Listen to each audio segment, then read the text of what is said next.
Poor little girl sees a young, wealthy man crying alone in the town square on Christmas Eve. You're sad and alone. Don't you want to spend Christmas at my house? What happens next is unbelievable. The snowflakes fell slowly that Christmas Eve, forming a white blanket that covered the empty town square. It was 6 in the evening, and the colorful lights were already twinkling on the trees and lampposts. Families hurried past with last-minute shopping bags, all heading to the same destination, the warmth of their homes. Everyone, except Holden.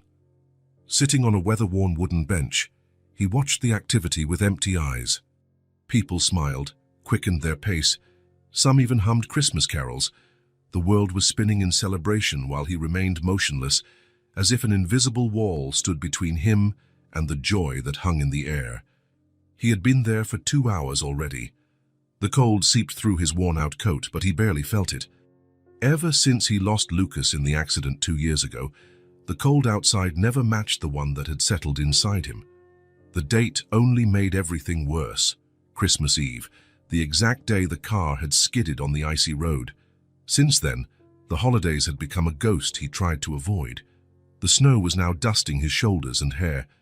Holden didn't even notice the tears that began to stream down his face. His thoughts were far away, trapped in that night of sirens and ambulance lights, in the hospital hallway, in the doctor's words. "I'm so sorry, Mr. Harper. Why are you crying?" The childish voice startled him.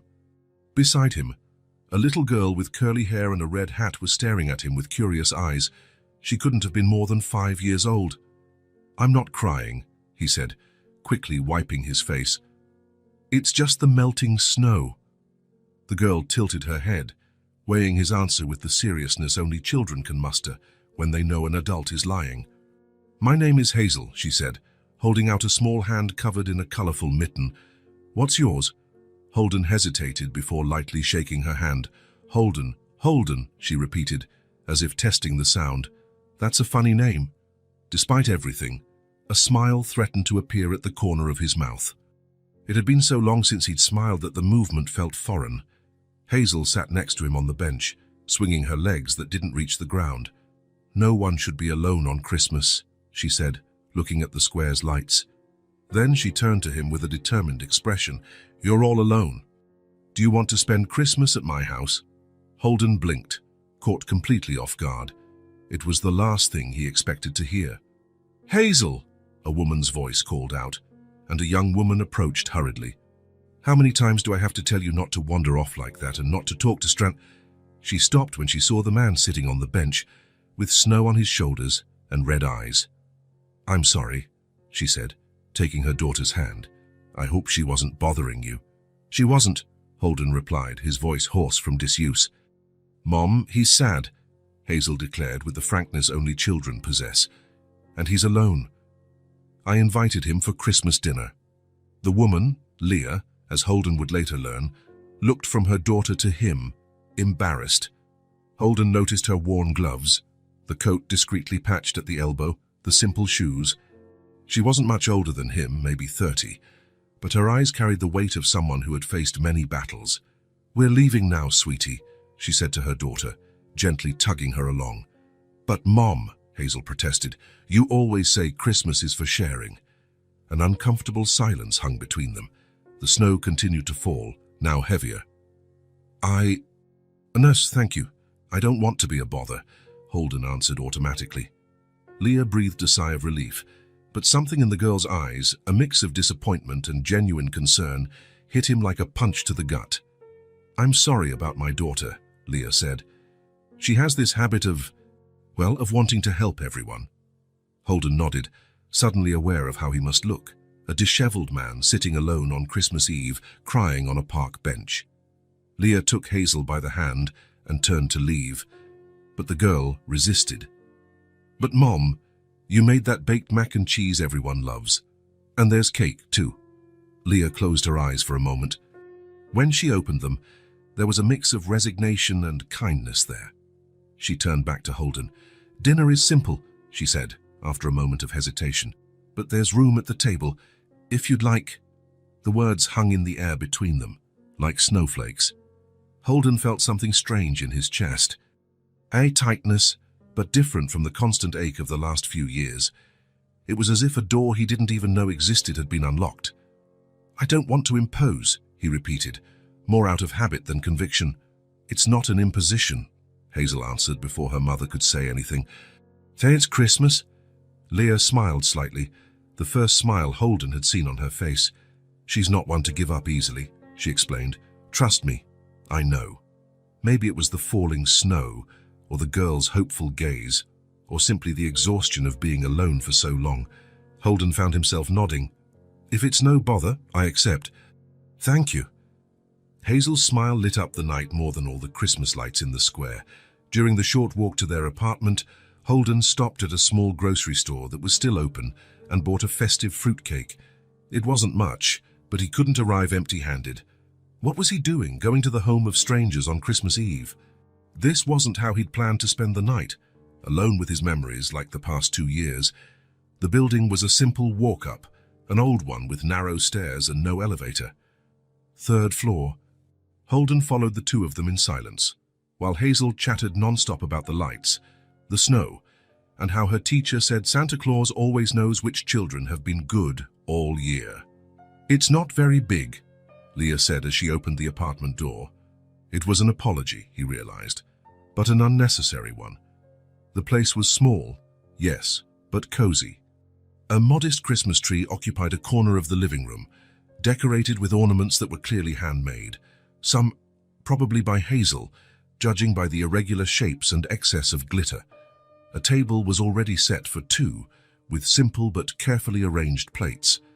"I'll get another plate," Leah said, disappearing into the small kitchen. Hazel pulled Holden by the hand. "Come see the tree. I made that angel there, and that star, and that... I don't know what that is, but I made it too." The girl's laughter echoed through the apartment, filling every corner. It was a strange sound to Holden's ears, accustomed to silence, and yet it wasn't unpleasant. As Hazel proudly showed off each ornament, Holden observed the apartment. Small, with used furniture but impeccably clean and organized. On the walls, colorful drawings, obviously Hazel's work, replaced expensive paintings. There were plants on the windowsill and a stack of children's books next to the sofa. It wasn't a place rich in money, but it was rich in life. The meal was simple, as Leah had warned. A large dish of baked mac and cheese, a side salad, and bread. For dessert, there was the fruitcake Holden had brought and a simple cake that Hazel proudly announced she had helped make. I cracked the eggs and stirred the batter, but Mummy wouldn't let me use the oven because it's dangerous. During dinner, it was mostly Hazel who talked, telling them about her school, her friends, and the stories her mother read to her before bed. Leah intervened occasionally, correcting details or tempering her daughter's enthusiasm. Holden just listened, responding with monosyllables when a question was directed at him. But, slowly, something strange began to happen. The knot that constantly remained in his chest, the one that tightened with every breath since the accident, seemed to loosen a bit. It didn't disappear, of course, but for the first time in 2 years it didn't hurt so much to breathe. When the clock struck 9, Leah announced it was time for Hazel to go to sleep. "But Mom, it's Christmas, and we have a guest," the girl protested. "And tomorrow is still Christmas. And you want to be rested to open your present, don't you?" With promises that Holden could come back another day, Hazel finally agreed to go to bed, but not before giving him a surprisingly strong hug. "Good night, Holden. I'm glad you weren't alone today." When Leah returned from the bedroom after putting her daughter to bed, she found Holden standing, ready to leave. "Thank you," he said, "for dinner, and for the company." Leah smiled slightly. "It was Hazel who invited you." "Even so, you didn't have to do this." She shrugged. "Maybe we needed it just as much as you did." At the door, before leaving, Holden paused. "Your daughter. She's special." "I know," Leah replied. There was so much pride in her voice that it made Holden feel a pang of something he couldn't immediately identify. When he reached the street, the snow had stopped falling. The cold night air filled his lungs, but for the first time in a long time, Holden felt something other than the cold and the pain. Warmth. A small, timid warmth, like a newly lit candle in a dark room. It wasn't enough to dispel all the shadows, but it was enough to remind him that maybe There was still light in the world. Holden woke up the next morning with the sunlight hitting his face. He had forgotten to close the curtains, something that hadn't happened in a long time. Usually, he made sure the room remained in dim light, as if the darkness better matched what he felt inside. For a moment, he lay there, just watching the rays of light dance on the ceiling. It was Christmas Day. For the last 2 years, this date had meant locking himself at home with a bottle of whiskey and waiting for the day to end. But today, there was something different in the air. The memories of the previous night came back slowly. The square, the snow, the little girl in the red hat, the small, cozy apartment, the set table, the homemade mac and cheese. Holden got up and went to the window. The snow had stopped, and the world outside looked clean like a blank page. He felt something strange in his chest, a feeling he couldn't name. It wasn't happiness, not yet. But it was the absence of that constant pain, at least for a few moments. While having coffee, his eyes fell on the closet in the hallway. He hesitated, but after a few minutes he stood up and walked over to it. The key was hidden on top of the doorframe where he had left it 2 years ago, vowing never to open that door again. Lucas's room was exactly as he had left it. The bed made, the toys organized on the shelves, the children's books lined up. Holden took a deep breath, his heart beating faster. He approached the shelf and his fingers touched a brown teddy bear, almost new. Lucas had received it just a few days before the accident and had barely had time to play with it. "Would you mind?" he asked in a low voice, as if his son could hear him. "There's a little girl who might like him." There was no answer, of course. Just the silence of the empty room, but somehow Holden felt it was the right thing to do. 2 hours later, he was standing in front of Leah and Hazel's building, holding the bear wrapped in colorful gift paper. He had thought about turning back several times on the way. What was he doing? He barely knew these people.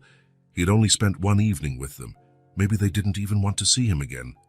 Before he could change his mind, he pressed the intercom button. "Who is it?" Leah's voice sounded distant and wary. "It's Holden, from last night." There was a moment of silence, and he almost turned around, regretting the idea. Then the intercom crackled again. "Third floor, apartment 302. The building door is open." Climbing the stairs, Holden felt his heart race. What would he say? Did Hazel really like him, or did she just feel sorry for the lonely man on the park bench? And Leah, would she approve of this visit, or had she only tolerated his presence the night before because of her daughter's insistence? Before he could knock, the door opened. Hazel was standing there with a smile that seemed to light up the entire hallway. "You came back." The joy in her voice was so genuine that it dispelled all of Holden's doubts in an instant. "I said I would," he replied, feeling strangely light. "Mom! Mom! Holden's back!" Hazel shouted, jumping with excitement. Then, as if remembering something important, she assumed a serious posture, mimicking an adult. "Please, come in."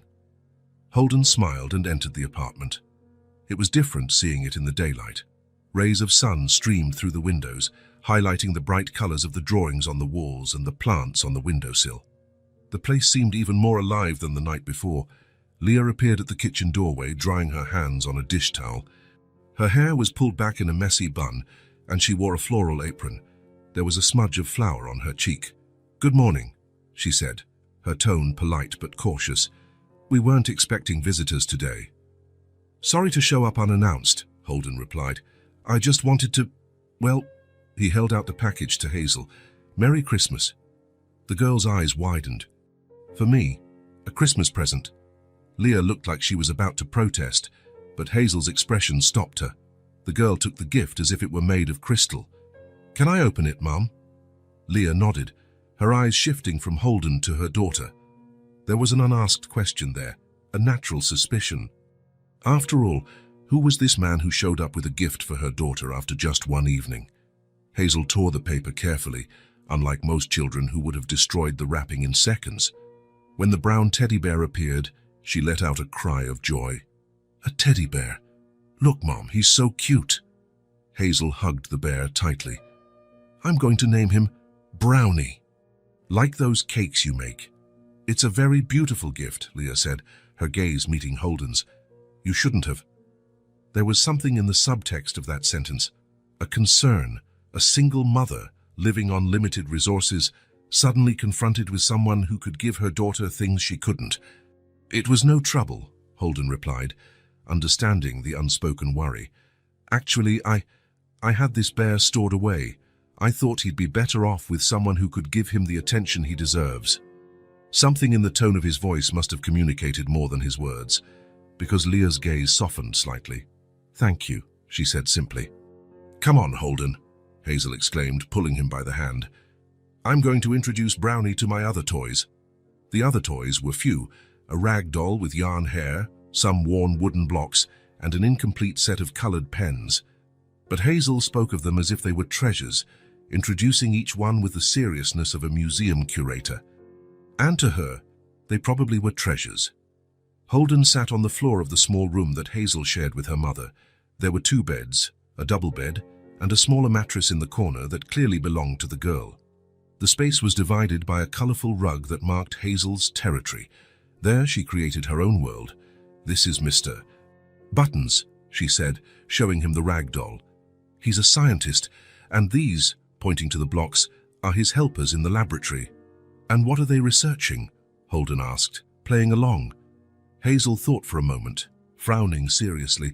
"They're looking for a time machine." "A time machine? What for?" "To visit dinosaurs, of course," she replied as if it were the most obvious thing in the world. Holden laughed, a light laugh, a bit rusty from disuse, but genuine. He couldn't remember the last time he had laughed like that. For the next hour, they built Mr. Buttons's laboratory with the wooden blocks, drew blueprints for the time machine, and created stories about the adventures Brownie, the new bear, would have with the other toys. Leah appeared at the door a few times, as if checking to see if everything was okay, but she didn't interrupt. Holden caught her watching him with an intrigued expression, as if trying to figure out who this man who had appeared out of nowhere in their lives really was. One of those times, their eyes met, and he tried to convey with a simple smile that his intentions were good, that he posed no danger. That, perhaps, he needed this connection as much as Hazel seemed to enjoy his company. After some time, Leah called them for a snack. There were homemade cookies and hot chocolate. Sitting at the kitchen table, Holden noticed the sweet smell in the air. "Are you baking something?" he asked. "Cakes," Leah replied. "I make them to sell." She didn't elaborate, and he didn't press. There was a quiet pride in her tone, the kind of pride of someone who does what needs to be done, without complaining. "Mommy makes the best cakes in the world," Hazel declared, biting into a cookie. "Everyone says so." "I'm sure she does," Holden smiled. After the snack, when they returned to the living room, Hazel ran to a small bookshelf improvised from wooden crates. She pulled out a book with a worn cover. "Look, Holden, I'm learning to read." The book was an old reading primer, with yellowed pages and folded corners. Some letters were handwritten in the margins, as if someone had been practicing. "Hazel isn't in school yet," Leah explained, standing at the entrance to the room, "but she's very curious." There was something in her voice, a mixture of pride and guilt, as if she felt she was failing her daughter by not being able to put her in school yet. "Mom's not working right now," Hazel said with the directness of children. "She bakes cakes to sell." "I wanted to go to school. Mom says one day I will." Leah looked away, a blush rising up her neck. Holden noticed her discomfort at having her financial situation exposed like that, but before he could say anything, Hazel continued. "But I already know some letters. Look." She opened the book to a page with a drawing of a house. "This is the letter H for house and horse." "And," she frowned, thinking, "heart." "Very good," Holden praised, genuinely impressed. "You're very smart." "And this is the letter B for ball and bear and cake, like Mom's." Holden sat next to her on the sofa and let her show him every letter she knew. There were only a few, but she recited them with such pride that she might as well have been reading Shakespeare. As he listened, Holden felt something strange in his chest, an emotion he hadn't experienced in a long time. It was as if a rusty door in his heart was being slowly pushed open, creaking from years of disuse. Lucas had loved books. From a very young age, He would ask for stories before bed. He had been enrolled in preschool at 4 and was already learning to put letters together when Holden took a deep breath, pushing the memory away. Not today. Today he just wanted to be present, here with this little girl who, for some inexplicable reason, had decided he was worth it. "So, can you teach me more?" Hazel asked, her eyes shining with hope. "I'd love to," he replied, surprised by his own sincerity. Across the room, Leah watched in silence. Her arms were crossed, a defensive posture, but her eyes reflected an internal battle. The natural wariness of a mother, but also, perhaps, the reluctant hope that her daughter might have found someone to help her in a way that she herself couldn't at the moment. When it was getting dark, Holden realized it was time to go. He had spent almost the entire day there, something he hadn't planned when he left home that morning. At the door, as he said goodbye, he felt a hesitation. A part of him wanted to return to his silent apartment, to the comfort of the isolation he had built around himself for the past few years. But another part, a part he thought had been dead for a long time, wanted to come back the next day and the next and the next. "Can I come back tomorrow?" he asked him, surprising himself. Leah looked at him for a long moment, as if trying to see beyond the surface. Then her eyes turned to Hazel, who was hugging Brownie and looking at Holden with expectation. "If Hazel wants you to," she finally replied. The smile that lit up the girl's face was answer enough. As he walked down the building stairs, Holden felt something he hadn't felt in a long time. It wasn't exactly happiness. That word seemed too big, too heavy for what he deserved to feel. It was more like purpose. As if, for the first time in 2 years, there was a reason for tomorrow to come. And a bond, fragile and new like a bud in spring, was beginning to grow. Holden's visits became part of the routine. 3 weeks had passed since Christmas, and almost every day he would show up in the late afternoon with a children's book or school supplies for Hazel. The girl progressed quickly in her improvised lessons. She already recognized almost all the letters and was starting to form simple words. On that January afternoon, snow was falling in fine flakes outside. Holden and Hazel were sitting at the kitchen table. She was writing her name on a sheet of paper, her tongue stuck between her teeth in a gesture of concentration. "Look, Holden, I wrote it without any mistakes." "Very good," he smiled, genuinely proud. "You learn fast." Leah had gone out to deliver some cake orders, leaving the two of them alone for the first time. "I'll be back in half an hour," she had said, still hesitant, but now trusting Holden enough for this small test. Hazel put down her pencil and looked at him with that direct curiosity only children possess. "Holden, do you have a son?" The question came without warning, like a punch to the gut. Holden felt the air leave his lungs. In all his visits, he had avoided talking about himself, deflecting personal questions with vague answers or changing the subject. "Why do you ask?" he managed to say after a moment. Hazel shrugged, swinging her feet that didn't reach the floor. "Because you're good at teaching, and you brought that nice bear. And sometimes you look at me with a sad look in your eyes." Holden lowered his eyes to the table. It was incredible how a 5-year-old could be so perceptive. Part of him wanted to get up and leave, to return to the cocoon of isolation he had built. It would be easier, safer. But something in Hazel's open and sincere expression made it impossible to run away. And maybe, he thought, after keeping everything bottled up for so long, it was time to let the truth out, even just a piece of it.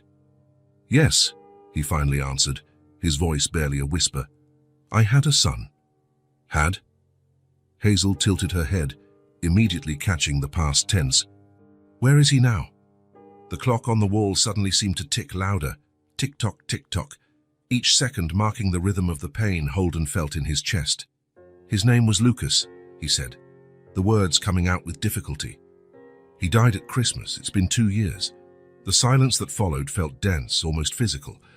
Outside, the snow continued to fall, indifferent to the confession that had just taken place in that small kitchen. Holden expected to see pity in Hazel's eyes, or perhaps fear. Death is a difficult concept for children, but instead, she just looked at him with an understanding that seemed far beyond her 5 years. "How old was he?" she asked softly. 6. Almost 7. Hazel absorbed the information in silence, as if piecing together a puzzle in her mind. Then, without warning, she got down from her chair and walked over to him. Holden remained still, unsure what to expect. Gently, she took his hand, so small compared to his, and placed it on his chest. "I think he's still with you, right here," she said simply. Something broke inside Holden at that moment. It wasn't like a violent collapse, but like a wall that after years of pressure finally gave way. Silent, almost peaceful, but irrevocable. Tears he had held back for so long began to stream down his face. He didn't try to hide them or wipe them away. He simply let them fall, each one carrying a fragment of the pain he had kept locked inside. Hazel didn't pull away or seem frightened. She stood there, her hand still on his, like a small anchor in the storm. "Do you miss him a lot?" she asked. Holden nodded, unable to speak. "My friend Sophia moved to another city. I miss her. But Mommy said that missing someone is the love that stays behind when a person leaves." The simplicity of the explanation hit Holden like a revelation. That was it. The love that stays. All this time, he had interpreted the pain as a punishment, as something to be avoided, hidden, drowned. He had never thought of it as proof that love still existed. "Your mother is wise," he finally said, his voice hoarse. In the hallway, invisible to both of them, Leah stood with a hand covering her mouth. She had returned minutes earlier, but had stopped upon hearing the conversation. She didn't want to interrupt that moment, instinctively sensing its importance. Silent tears streamed down her face as well as she watched her daughter, so small, so strong, confront an adult's pain with the wisdom only innocence can provide. Holden took a deep breath, trying to regain control. "I'm sorry," he murmured, running a hand over his face. "I didn't mean to cry in front of you." "It's okay," Hazel shrugged. "Mommy says crying washes your soul, like taking a bath, but on the inside..." A faint smile appeared on Holden's face. "Lucas liked dinosaurs," he said suddenly, the words tumbling out before he could stop them. He knew all their names, even the hardest ones, like Tyrannosaurus rex. That one and many others, Diplodocus, Triceratops, Velociraptor. He would correct me when I pronounced them wrong. It was done. For the first time in 2 years, Holden had said his son's name out loud without feeling like his chest would implode. He had shared a happy memory, not just the final tragedy. "I bet he was cool," said Hazel. "He was," Holden nodded, feeling the knot in his throat loosen a bit. "Very cool." Hazel went back to her chair and picked up her pencil again. With concentration returning to her childish face, she began to draw something on the sheet of paper. Holden watched in silence, grateful for the natural change of subject, for the way she let him breathe after such an intense moment. After a few minutes, she turned the paper towards him. It was a simple drawing, made with childish strokes, 2 stick figures, one large and one small, holding hands. "It's you and Lucas," she explained. "You're together, even if we can't see him." Holden took the drawing with trembling hands. Such a simple gift, and yet so profound. He looked at Hazel, at this child who, without knowing it, was mending the broken pieces of his heart. "Thank you," he said, the word carrying much more than simple gratitude. In the hallway, Leah silently backed away, wiping her own tears. Something had changed. That broken man who had appeared on Christmas Eve was not a threat, as she had initially feared. He was just someone trying to find his way back to life, just as she herself had tried to do so many times. And maybe, the idea timidly formed in her mind, maybe they could help each other on this journey. The next morning, Holden awoke with a strange sensation. The conversation with Hazel about Lucas was still vivid in his mind. After 2 years of avoiding any mention of his son, he had spoken about him, shared memories, and the world hadn't ended. The sky hadn't fallen on his head. In fact, he felt lighter, as if he had left a small part of the weight behind. As he got ready to leave, he realized he was planning his routine around his visits to Leah and Hazel's home. His life, which once revolved only around absence, now had a new axis. The realization startled him a little. That afternoon, He arrived at their apartment with a package of cookies and an illustrated alphabet book. Hazel greeted him with her usual enthusiasm, as if each visit were a wonderful surprise, even after weeks of almost daily contact. "Look, Mommy." Holden brought a new book. Leah smiled at her daughter, but there was something different in her eyes when she turned to Holden, a kind of resolution, as if she had made a difficult decision. "Hazel, honey, why don't you go put the book in your corner? I need to talk to Holden for a bit." The girl looked from one to the other, sensing the seriousness in the air, but she obeyed without protest. When she disappeared down the hallway, Leah motioned to the small kitchen table. "Can we sit?" Holden nodded, a knot forming in his stomach. He knew that tone. It was the kind of conversation that usually ended with, "Maybe it's better if you don't come back anymore." The kitchen was impeccably clean as always. On the counter, 3 freshly baked cakes were cooling, filling the air with a sweet aroma. A stack of folded boxes indicated they would be packaged and delivered later. "You heard our conversation yesterday, didn't you?"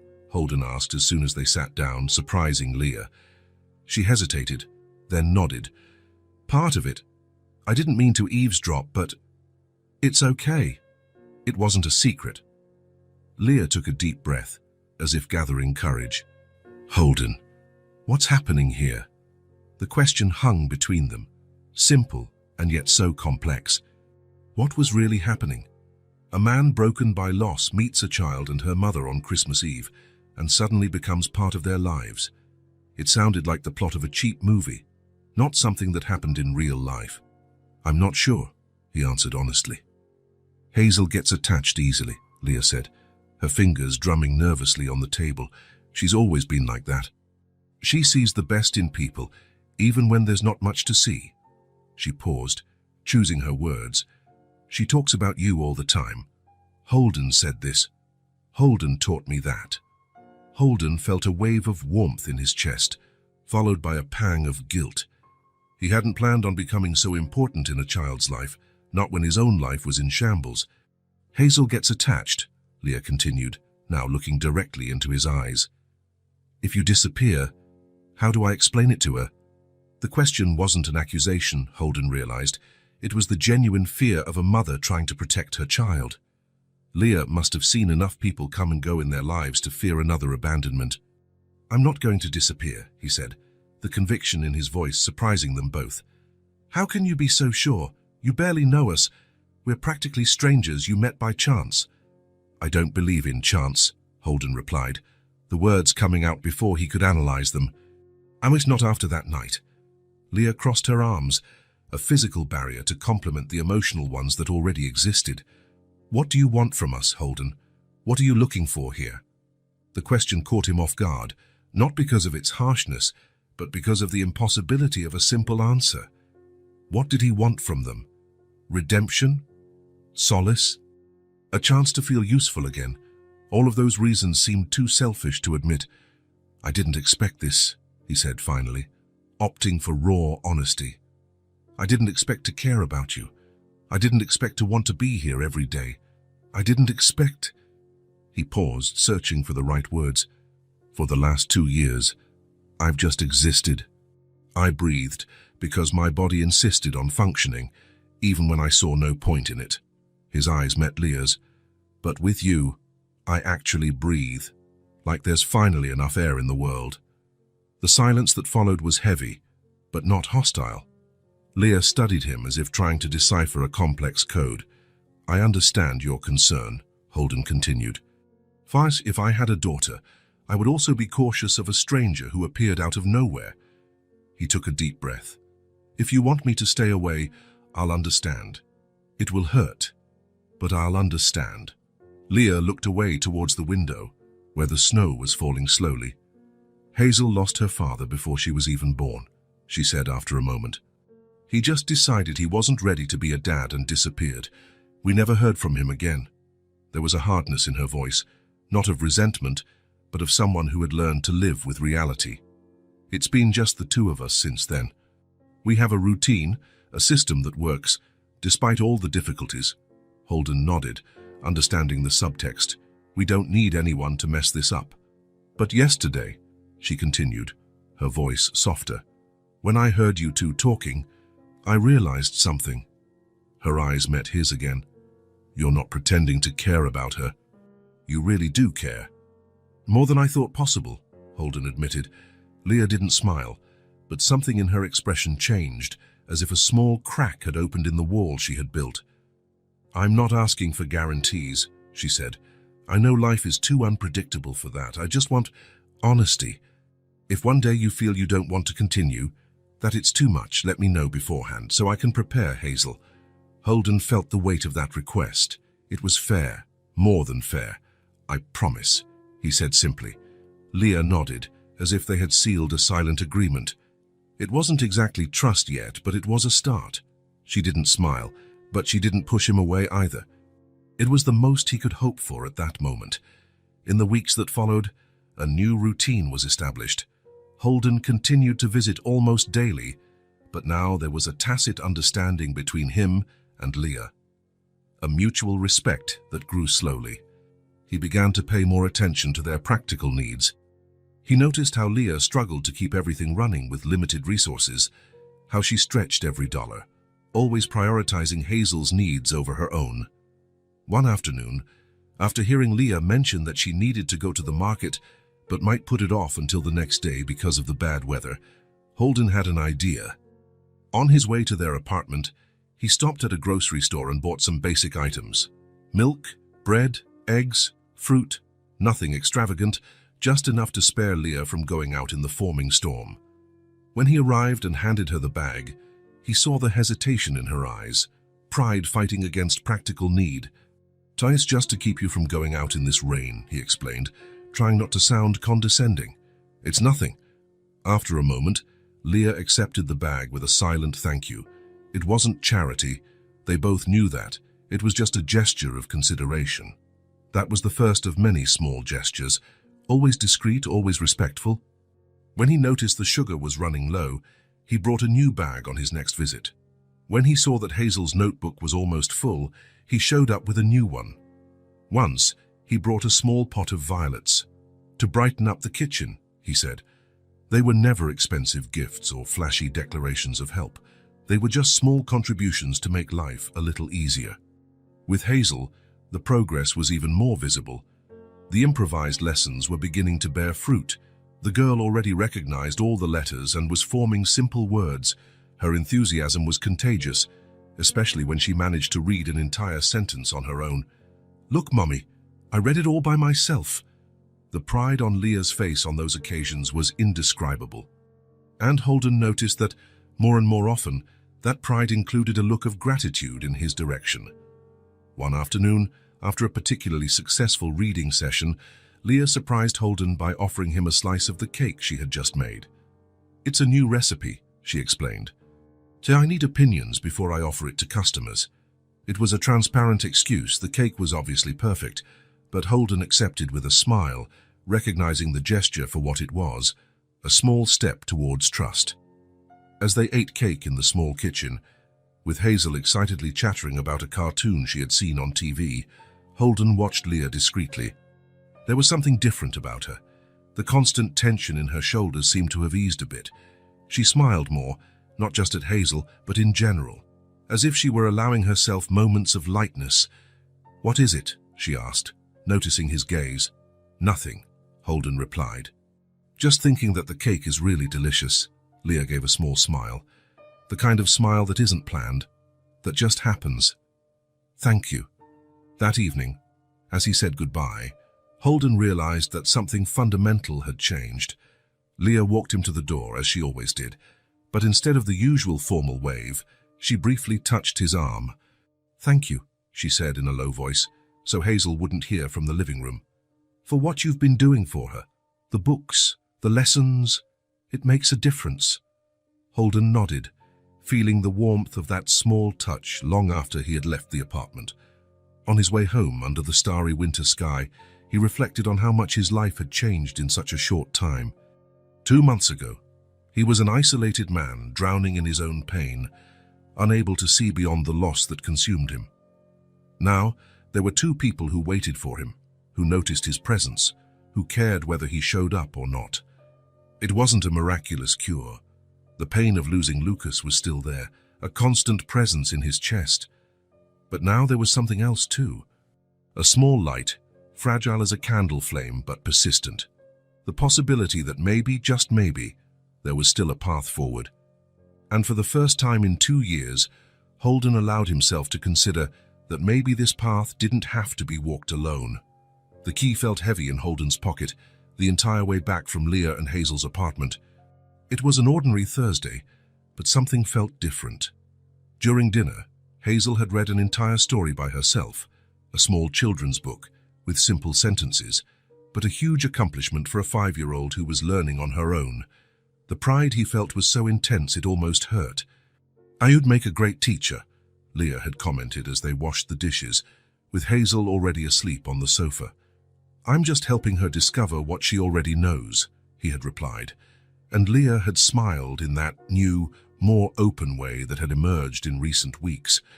Now standing in front of the door at the end of his apartment hallway, Holden turned the small key between his fingers. That door had remained locked for 2 years. Not even the monthly cleaning lady was allowed to enter. It was a shrine, a tomb, a piece of time he refused to let pass, Lucas's room. He took a deep breath. He hadn't planned to do this today. In fact, he had never planned to do it, but something about the genuine joy he felt seeing Hazel read, something about the feeling that maybe, just maybe, it was possible to feel again without the pain shattering him, had brought him here. The key slid into the lock with a soft click. He turned it slowly, as if any sudden movement could break the spell that preserved that space. The door opened with a slight creak, protesting its disuse. The smell was the first thing that hit him, that unique mix of crayons, the special detergent he used to wash the teddy bears, and something indefinable that was simply Lucas. For a moment, it felt as if his son could come running in at any moment, asking to play ball, or for one more story before bed. Holden turned on the light. The room was exactly as it was on the day of the accident. The bed made with his favorite dinosaur comforter, the bookshelf with books lined up and toys organized. On the small desk by the window, an unfinished drawing of a Tyrannosaurus. Lucas had intended to finish it when they got back from that Christmas trip, but they never came back. Not both of them, at least.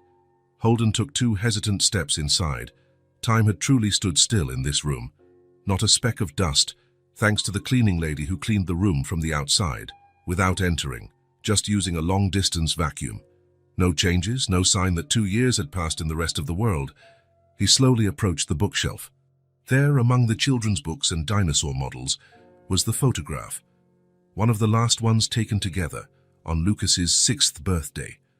The boy was smiling, cheeks puffed out to blow out the candles, while Holden, right behind him, looked at his son with an expression of pure love. His fingers trembled slightly as he picked up the picture frame. The image was so vivid, so present. Lucas with his smile missing a front tooth, his brown hair messy as always, his eyes shining with happiness. So full of life, so real. Holden sat on the edge of the small bed, the mattress sinking under his weight. The picture frame in his hands felt heavier than it should. For 2 years, he had avoided looking at any photos of Lucas. The few scattered around the apartment had been turned face down or stored in drawers. Looking at them was like reopening a wound that never healed. But now, here he was, looking directly at his son's face. And strangely, he didn't feel the usual sharp pang of pain that used to accompany any memory. In its place, there was something different, something softer, warmer. "Hi, champ," he whispered to the photograph, his voice hoarse from the lump in his throat. The silence of the room enveloped him. There, in that small space preserved from the outside world, he felt as if he were truly talking to Lucas, not just to an image. "I miss you every day," he continued, running his finger over the smiling face in the photo. "Not a minute goes by that I don't think of you." Tears began to form, but he didn't try to hold them back. He let them stream freely down his face. "I haven't been very good since you've been gone. In fact, I don't even know if I've really been here. Just existing, you know? Like a ghost." The wind gently moved the curtain, allowing a sliver of light from the street lamp to enter and create patterns on the bedroom floor. But something strange happened. "Champ," Holden said, feeling strangely lighter as he spoke the words. I met a little girl. Her name is Hazel. She's 5, almost 6. Smart like you were. Braver too. A faint smile formed on his lips. She invited me to spend Christmas with her and her mum. Can you imagine? A little girl inviting a sad stranger to Christmas dinner. Sounds like something out of a movie, doesn't it? Holden wiped a tear with the back of his hand but kept staring at the photo. She's learning to read now. I'm helping her. Today she managed to read a whole book by herself. You should have seen her smile. It reminded me so much of you when you learned to tie your own shoes. Remember, you practiced for hours, refusing any help. The memory brought more tears, but these didn't burn like acid as they used to. They were softer, almost comforting. Champ, Holden took a deep breath, searching for the right words. I met a little girl who's helping Dad learn to live again. Saying that out loud was like releasing something that had been trapped inside him for a long time, a confession, an acceptance. For a long time I thought that living again would be a betrayal to you. As if, by feeling anything other than pain, I was leaving you behind. He shook his head slightly. But it's not like that, is it? You would never have wanted that for me. The tears now flowed freely, but there was something different about them. They weren't tears of despair, of irreparable loss. They were tears of longing, yes, but a longing mixed with love, with gratitude for the time they had together. A good kind of missing. You taught me so much in such a short time, son. And now, this little girl is teaching me something new. That maybe it's possible to carry you with me without drowning in the pain. Holden sat there on his son's bed for a long time, talking softly, sometimes laughing at a funny memory, sometimes crying again. And for the first time in 2 years, he felt he wasn't talking to a ghost, but to a living part of himself, a part that Lucas would always occupy, not as an open wound, but as a light. When he finally stood up, he placed the photo back on the shelf, but not in the exact same spot. He positioned it a little more to the front, where it could be seen clearly from the door. I'll be back soon, he promised, looking around one last time before turning off the light. As he closed the door, he didn't lock it. Spring arrived with an explosion of color, replacing the white winter landscape with shades of green and flowers blooming on the city's trees. Nearly 4 months had passed since the Christmas Eve, when Holden had met Leah and Hazel. On that sunny April morning, Holden walked through the city center with a purpose. After weeks of hearing Leah talk about how her cakes were becoming a hit with customers, but how difficult it was to expand the business, working only by order from her small apartment kitchen, an idea began to form in his mind. The opportunity arose when he passed a small shop on the corner of Main Street and Cherry Street. The space, which had once housed a stationery store, had been closed for a few months. For rent sign was posted on the dusty shop window. It was small but well located, exactly what he was looking for. Holden jotted down the phone number and, later that morning, contacted the owner. The conversation was brief and productive. The rent was reasonable, especially considering the location, and the lease could be month to month for the first 6 months, reducing the initial risk. That afternoon, when he arrived at Leah and Hazel's apartment, he was unusually nervous. Hazel greeted him with her usual enthusiasm, immediately showing him the new book she was managing to read, something about a very hungry little caterpillar. You seem different today, Leah observed as she prepared tea in the kitchen after Hazel had gone to play in her room. Did something happen? Actually, yes, Holden replied, gathering his courage. There's something I want to talk to you about. An idea. Leah sat down at the kitchen table, placing 2 steaming cups between them. Over the past few months, she had become more relaxed in his presence. Her hair, once always in a tight bun, now fell loosely over her shoulders. Even her posture was different, less defensive, more open. I'm listening, she said, a faint smile on her lips. I found a place, Holden began, the words coming out a bit jumbled. A small shop for rent, near downtown. It's perfect, Leah. It has a big storefront facing the main street, lots of natural light, and a small but functional kitchen in the back. Leah frowned, confused. A shop? For what? For your cakes, he replied simply. We could open a shop for you to sell your cakes. A small cafe, maybe. Nothing too elaborate at first. A few tables, a refrigerated display case for the cakes, fresh coffee. He stopped when he saw Leah's expression change from confusion to something close to shock. "Holden," she said slowly, "that's a lot. A commercial rent, equipment, licenses, I can't accept." "It's not a gift," he clarified quickly. "It's an investment. Your cakes are incredible, Leah. Everyone who tries them says so. You have real talent, and you're wasting that talent just selling by order. Limited by your kitchen's capacity." Leah looked down at her cup, visibly conflicted. "Even so, it's a lot of money. What if it doesn't work out? What if no one shows up?" "It might not work," Holden admitted. "Any business can fail, but it could also be very successful, and the lease is month to month for the first 6 months, so the risk is limited." An additional idea struck him as he spoke. "Besides, there's enough space for a small children's bookshelf in a corner. We could create a kids' area, where parents could have coffee while their children explore the books." That caught Leah's attention. Holden knew how much she valued education, how much she wished Hazel could have every possible opportunity. "A cafe with books?" she asked, a spark of interest in her eyes. "Exactly. Sweet pages, or something like that," he suggested. "Cakes and books. 2 things that bring comfort." Leah was silent for a long moment, absorbing the idea. Holden could almost see the gears turning in her mind, assessing risks, calculating possibilities, allowing herself, perhaps for the first time in a long time, to dream of something bigger. "Why would you do this?" she finally asked, her voice almost a whisper. The question caught Holden off guard. "Why?" "Because for the past few months, for the first time since Lucas's death, he felt alive again. Because watching Hazel learn to read had given him purpose. Because Leah's smile, increasingly frequent, brightened days that were once just a succession of empty hours. Because you deserve it," he answered simply, "and because maybe I need this as much as you do." Something in Leah's face softened. It was more than acceptance, it was understanding. For the first time, she truly saw him, not as a potential threat, not as a broken stranger who had appeared out of nowhere, but as someone who was just as lost as she was finding his way back. "Can we at least go see the place?" she asked, a hesitant smile appearing.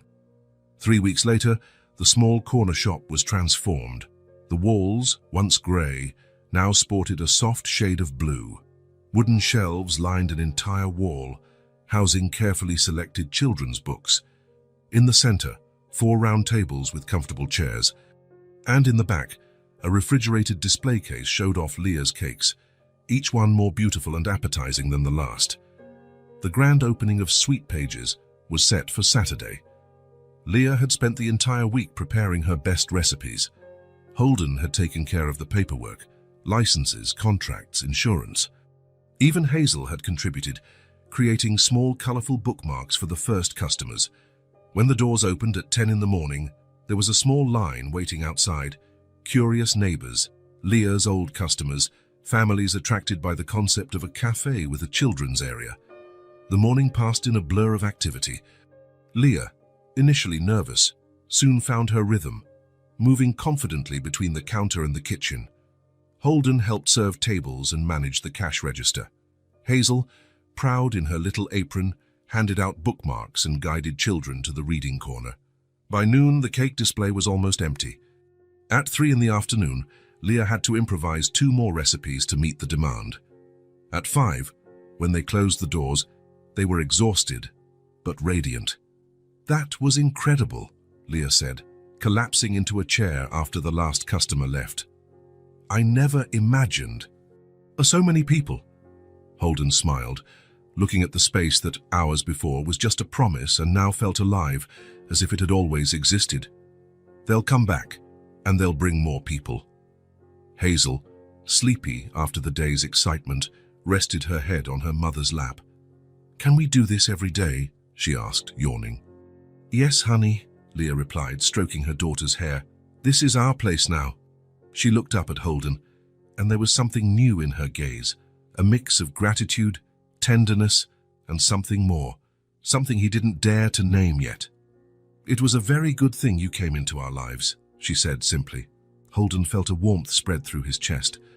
It wasn't just the satisfaction of seeing a project succeed. It was deeper, more essential. It was the feeling of belonging to something again, of being part of someone's life, of mattering. The bond was real now. It was no longer about a broken man finding temporary refuge, nor a single mother reluctantly accepting help. It was a genuine connection, built day by day, gesture by gesture, moment by moment. As the sun set outside, casting a golden glow through the shop windows, Holden knew, with a certainty he hadn't felt in years, that he had found his way back. Sweet Pages was completing its first month with a success that surprised even Holden. The small shop was always busy, especially on weekends, when entire families would come to try Leah's cakes and let their children explore the colorful books in the reading corner. It was a sunny Sunday in May. Spring had arrived in full force, transforming the city. After helping Leah close the shop at noon on Sundays, they only worked in the morning, Holden had an idea. "How about a walk in the park this afternoon?" he suggested as they walked back to the apartment. "The day is perfect." "Yes!" Hazel exclaimed immediately, jumping with excitement. "Can we bring bread for the ducks?" Leah smiled, the kind of smile that now appeared more frequently on her face. "I have a few things to organize for tomorrow," she said. "Say, but you two can go. It'll do Hazel good to get some sun after being in the shop all morning." 2 hours later, Holden and Hazel were walking along the winding paths of the city's central park. It was a large space, with a small lake, grassy areas perfect for picnics, and a colorful playground where children ran and shouted joyfully. Hazel held Holden's hand with the confidence of someone who knows the way. In recent months, he had become a constant presence in her life, not a substitute for the father she never knew, but something equally important, a friend, a mentor, a person who saw her completely. "Look at the ducklings," she exclaimed, pointing to a family of ducks swimming peacefully in the lake. They approached the edge, and Hazel threw small pieces of the bread they had brought. Her eyes sparkled with excitement every time a duck came near to grab the food. "Do you think they're a family?" she asked, watching the ducks. "Shows the daddy, the mommy, and the little babies."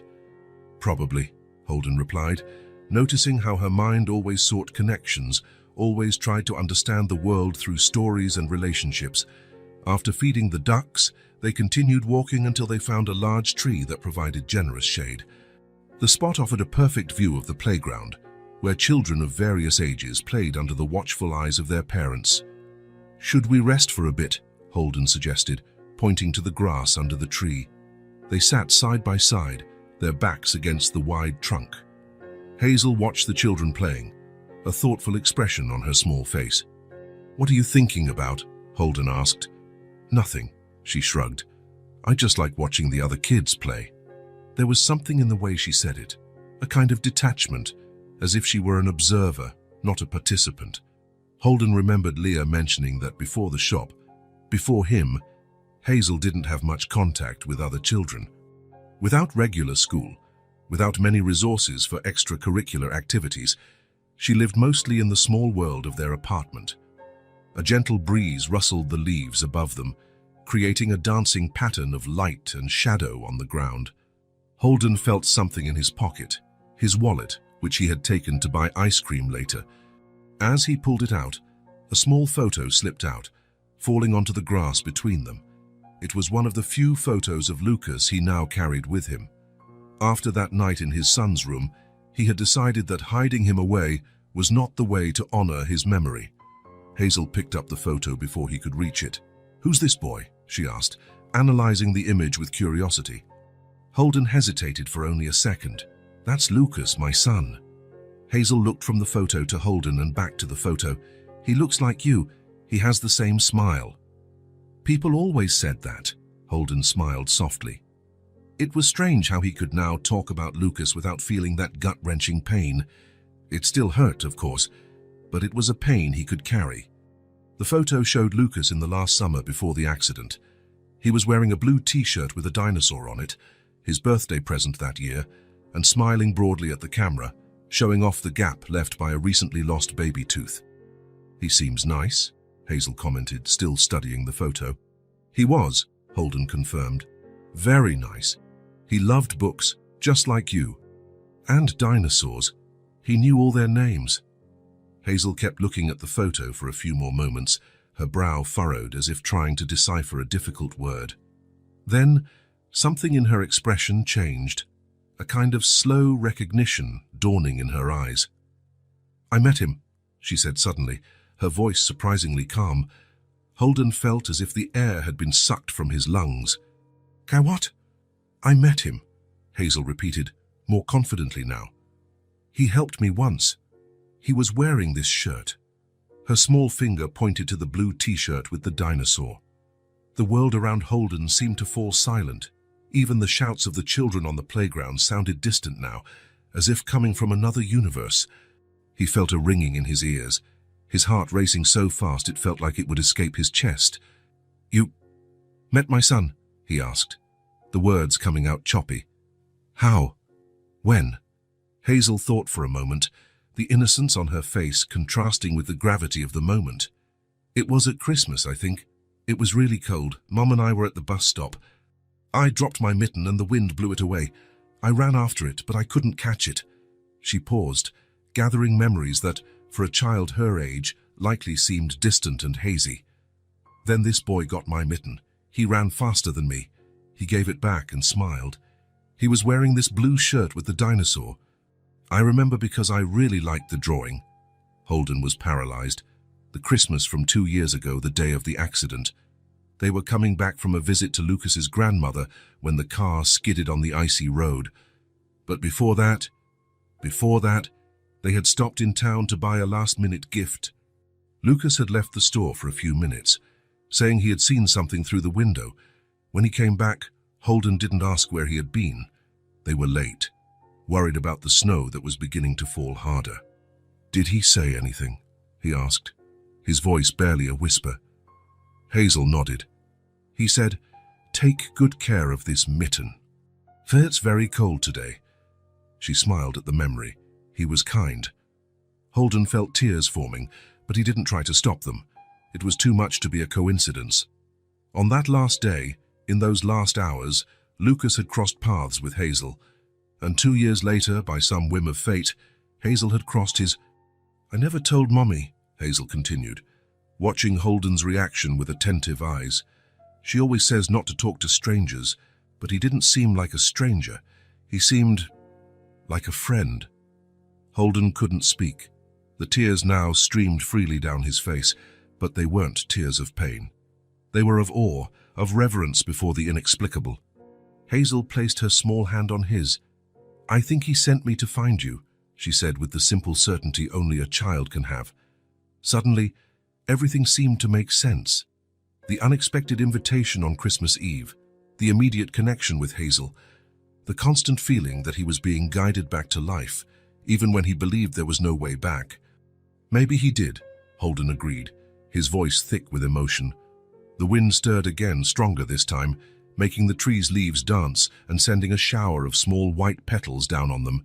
For an instant, it felt as if the world itself was celebrating this revelation, this impossible connection between past and present. Holden looked up at the sky through the tree branches, feeling a peace he hadn't experienced in a long time.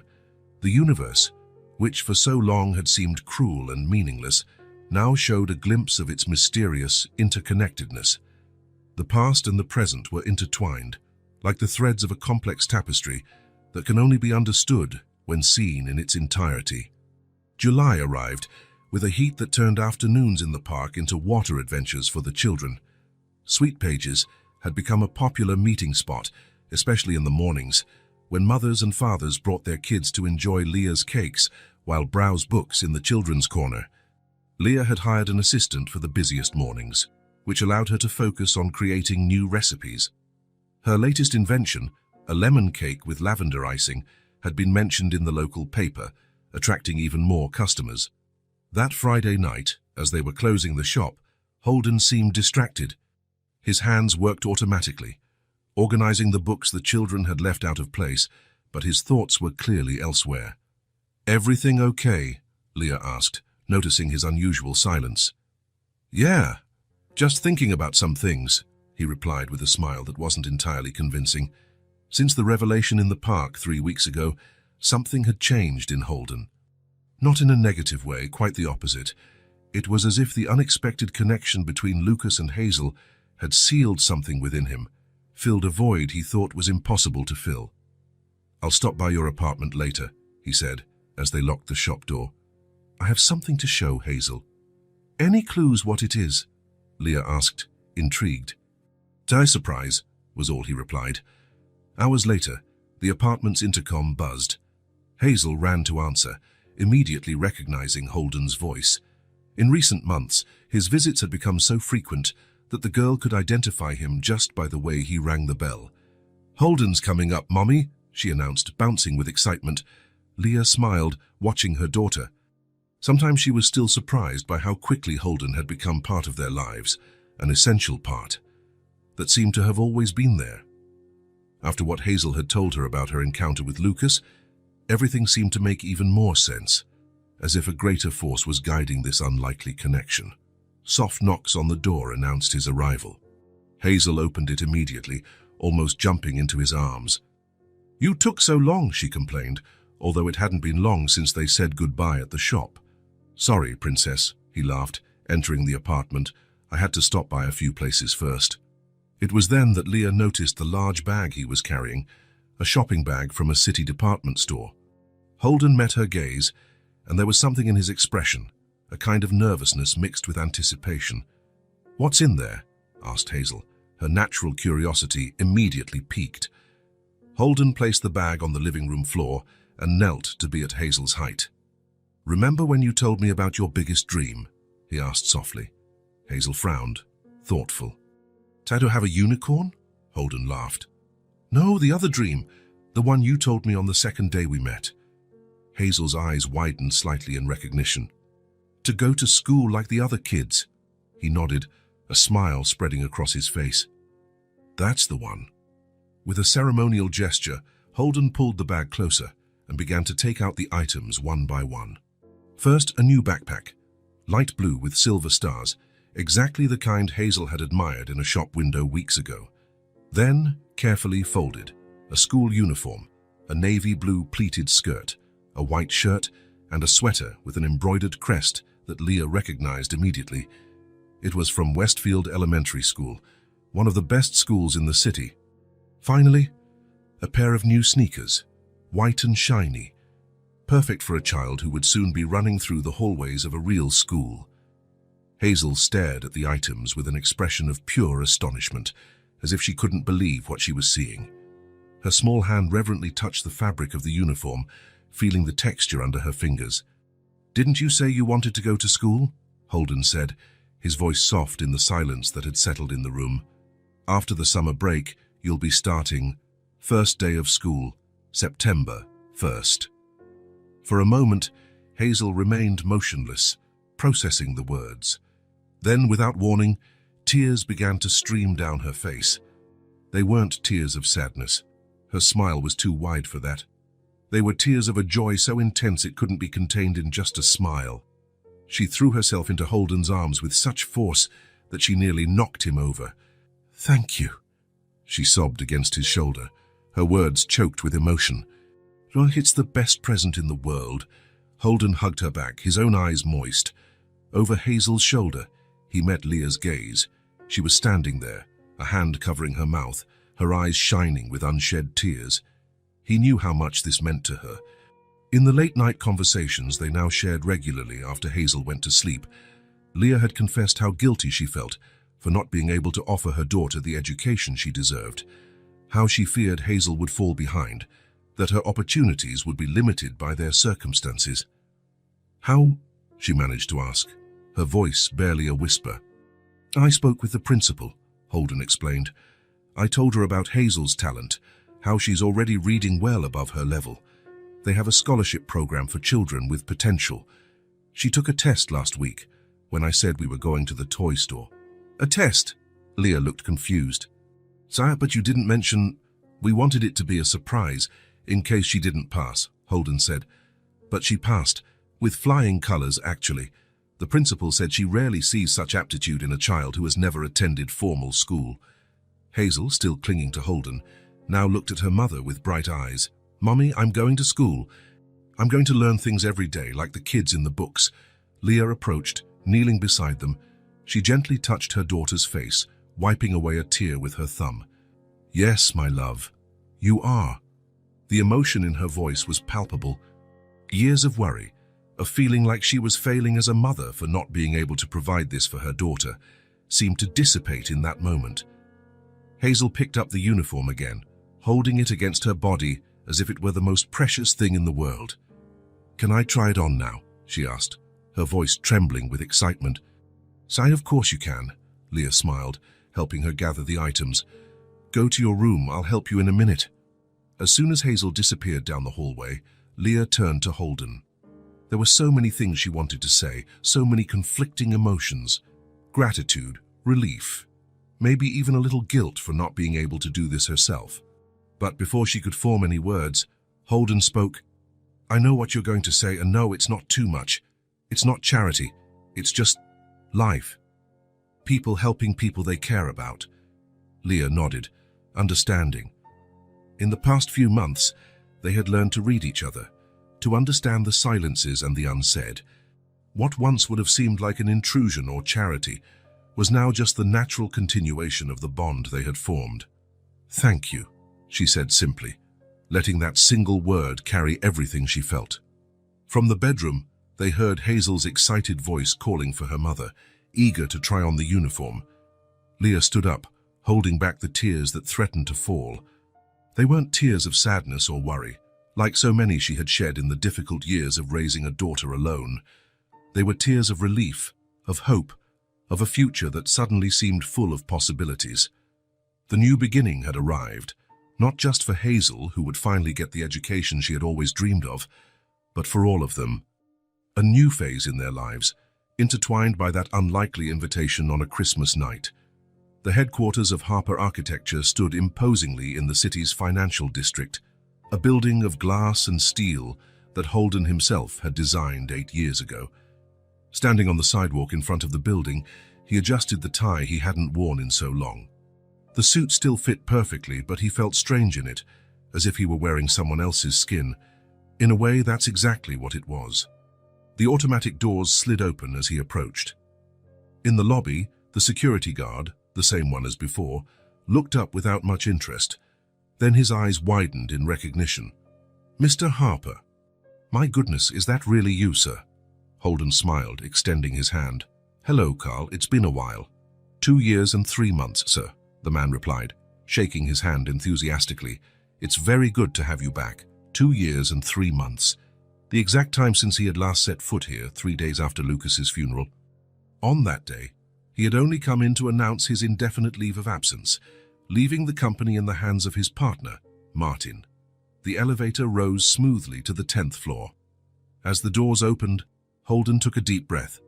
The decision to return hadn't been easy, but in recent weeks, while helping to establish Sweet Pages and getting more involved in Leah and Hazel's life, he realized he was ready to reclaim this part of himself as well. The office looked almost the same. The same glass walls separating the workstations, the same strategically placed plants, the same hum of activity. But now everything seemed different to his eyes, more alive, more full of possibilities. A few heads turned as he walked by. Whispers followed him down the hall. 2 years was long enough for some faces to be new, but most of the long-time employees recognized him immediately. No one approached him, though. Perhaps out of respect. Perhaps because they didn't know what to say to the man who had disappeared after losing his son.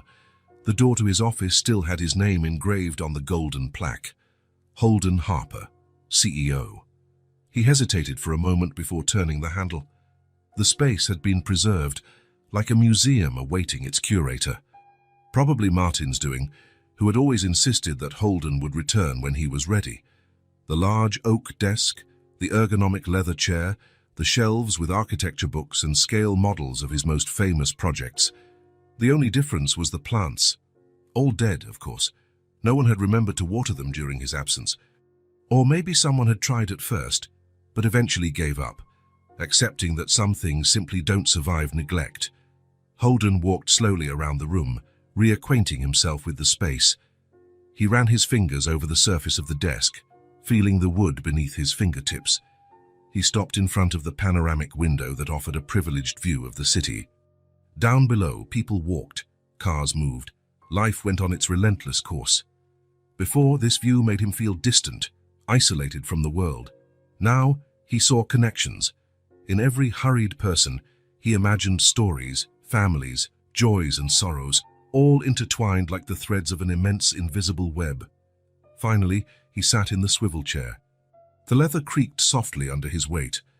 He took a small picture frame from his inside jacket pocket, the photo of Lucas he had shown Hazel in the park. Carefully, he placed it on the desk, adjusting the angle so he could see it clearly. In the smiling Lucas in the photo, he now saw not only what he had lost, but also the mysterious link that had led him to Hazel and Leah. That unlikely encounter on the day of the accident, the boy helping a little girl retrieve her wind-blown mitten, now seemed charged with meaning, as if the universe had planted a seed that would take 2 years to bloom. The door opened after a light knock. Martin, his longtime partner, entered with an expression of surprise and restrained joy. The receptionist called me. I didn't believe it, he said, approaching with hesitant steps. You're back. Holden nodded, standing up to hug the friend who had sustained the business during his absence. I'm back. They talked for almost an hour. Holden explained his intention to return gradually, starting with 3 days a week. He talked about the cafe he had helped open, about Hazel and her reading lessons, about Leah and her talent for baking. He didn't go into detail about the connection between Lucas and Hazel. Some things were too personal, almost sacred. Martin listened attentively without interrupting. When Holden finished, he smiled. You seem different, he observed. More present. I feel different, Holden confirmed. After Martin left, promising to return later with updates on ongoing projects, Holden was alone again. He swiveled his chair to face the window, watching the clouds pass slowly across the blue summer sky. His reflection in the glass was sharp, the same face but different eyes, no longer empty, no longer just surviving. He remembered the first time he had spoken about Lucas with Hazel, how she had placed her small hand on his heart. I think he's still with you, right here. I made it, he said aloud to the reflection, to the city below, to the picture of Lucas on the desk. I'm alive again. The words hung in the air of the room, simple and true. It wasn't just about coming back to work, reassuming his position, taking on projects. It was about rediscovering purpose, reconnecting with the life he had paused when Lucas left. He took his phone out of his pocket and sent a text to Leah. Everything's fine here, see you for dinner. The reply came almost immediately. Hazel is already asking what time you'll be home. She wants to show you what she learned in her new book today. Holden smiled, putting the phone away. 2 years ago, he had left this room a broken man, directionless, just existing. Today he returned, whole in a different way, not healed from the loss, and as some wounds never fully close, but transformed by it. He didn't come back out of duty, obligation, or the expectations of others. He came back because there was finally a tomorrow to look forward to. He came back because, after so long wandering in an emotional desert, he had once again found the oasis of human connection. He came back because he had someone to come back to. It was a quiet autumn Saturday. The gentle wind swayed the curtains of the ajar window, bringing in the scent of fallen leaves and the damp earth after the morning's light rain. The sky had cleared, and now the afternoon sun streamed through the apartment windows, creating golden patterns that danced on the wooden floor as the clouds passed slowly. Hazel slept on the sofa, wrapped in a colorful blanket that Leah had knitted the previous winter. Her face was serene, her breathing deep and regular, her dark curls spread over the pillow like a small crown. Beside her, open and forgotten, were her new school books. She was so excited about the start of classes next week that she had spent the entire morning reading and rereading the first pages until exhaustion overtook her. In the kitchen, Leah prepared tea, moving with a quiet grace that had emerged in her over the past few months. Her hair, once always in a severe bun, now fell loosely over her shoulders. She wore a light blue blouse that highlighted her eyes, a new piece she would never have bought for herself before. The cake shop had changed not only her financial situation, but, more importantly, her outlook on life. The woman who lived in a constant state of alert, always waiting for the next blow from fate, now allowed herself small moments of peace. Holden watched her discreetly as he arranged small bowls of sugar and cookies on a tray. It had become a weekend ritual: afternoon tea, cookies, quiet conversation while Hazel napped. Small moments of normality that, for someone who had lived so long in darkness, shone like treasures. The apartment was different too. Not just because of the new pictures on the walls or the plants that now occupied the windowsills, but because of something less tangible. The silence that filled the space wasn't empty or oppressive, like the one Holden had known for so long in his own apartment. It was a welcome, comfortable silence, like an embrace. Leah placed the kettle on the stove and leaned against the counter, watching Holden as he arranged the cookies in a circular pattern on the plate. The small wrinkles around her eyes, witnesses to past worries, now also marked moments of laughter. "But you know you're a part of this now, right?" she commented, almost as if thinking aloud, but with an intention that floated clearly between the words. Holden stopped what he was doing, lifting his eyes to meet hers. For a moment, he felt that old vertigo, the fear of allowing himself to belong again, of making space for more loss. But there was something different now, an understanding that had come slowly day by day, like gentle water that, with patience, shapes even the hardest stone. He glanced through the kitchen doorway, at Hazel asleep on the sofa, then back to Leah. "And even without promising anything," he said in a low voice, choosing his words carefully, "I've never been more real." It wasn't a grand declaration, nor an eternal promise. It was simply the truth, honest, imperfect, human. The smile that touched Leah's lips showed that she understood perfectly. Nothing more was needed. The soft whistle of the kettle broke the moment. As Leah poured tea into porcelain cups, the good ones that used to only come out of the cupboard on special occasions, a movement came from the living room. Hazel was waking up slowly, stretching languidly.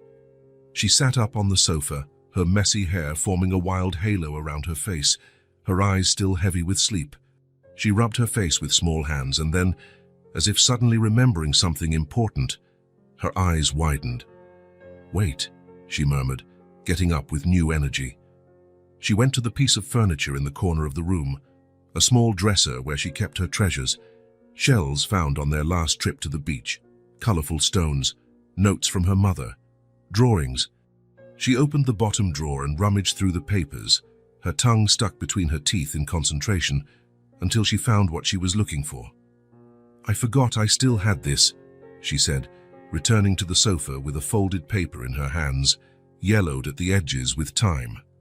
As Holden and Leah approached with the tea tray, she held the paper out to him. "He gave it to me, Lucas, before he left the park one day." The name fell into the silence like a stone in calm water. Holden placed the tray on the small table with hands that suddenly trembled. The world around him seemed to slow down as he took the folded paper, his fingers cautious as if touching something fragile and precious. He unfolded it slowly. A child's drawing appeared. Two stick figures holding hands under a smiling sun with pointy corners.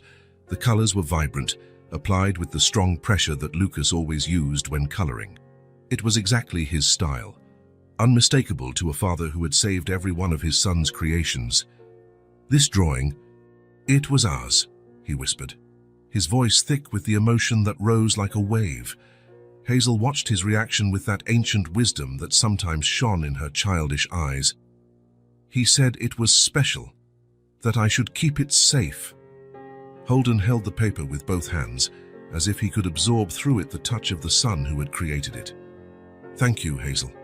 You've given me a piece of myself back." Without words or hesitation, Hazel moved closer and rested her head on his shoulder, with the naturalness of someone who had always belonged there. Leah came closer, sitting beside them. Her hand found Holden's, their fingers intertwining without haste, the three of them together on the sofa, saying nothing, needing nothing.